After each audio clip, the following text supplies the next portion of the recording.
गोटे गाँव रे ब्राह्मण ब्राह्मणी दुई जन रहुथांती बड़ सत्यवंत न्यायपरायण गरीब वृद्ध और वृद्धा आउ अन्य से गाँव अन्य समस्त अधिवासी माने बहुत दुष्ट प्रकृतिर बहुत खराब गुण।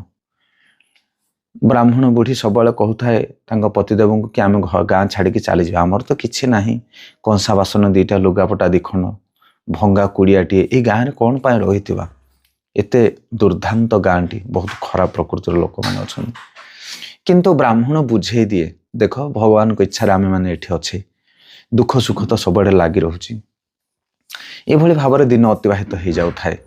दिनकर घटना से ब्राह्मण वृद्ध ब्राह्मण को किए कौन गाँव लोक असद व्यवहार कले मन भांगीगला एवं से दिन से कहले पत्नी की ना ना तुम्हें जहाँ कौच सत आज आम गाँ छाड़ी चली जा। ब्राह्मण ब्राह्मणी दुई जन जाक जहाँ तांकर किछि अल्प स्वल्प सामग्री थिला किछि कपड़ा किछि बासन ताको धरिकी से माने गाँ छाड़िले जमिति गाँव रु चारि पाहुंड आगु को जाइछन्नी अकस्मात गाँव रे अग्नि प्रज्वलित हैला निया लागिगला गाँव रे। ब्राह्मण ब्राह्मणी बुलिकी चाहिले हो हल्ला गहली गोटे घंटा भितर गाँटी पोड़िकी नष्ट हो गला। आपण माने जानिछन्नी कोन पई गाँटी पोड़ीगला कारण अधर्मर भार सहन हो पारला नहीं। एते कदर्य प्रकार लोक माने थिले तांकर पाप भार जो अग्नि लागिगला गाँव रे।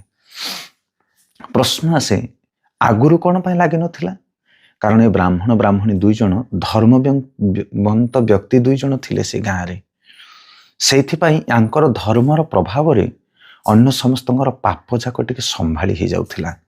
आ धर्मवंत दुई जन चली जिबारु पापर भारा बढ़ी गला।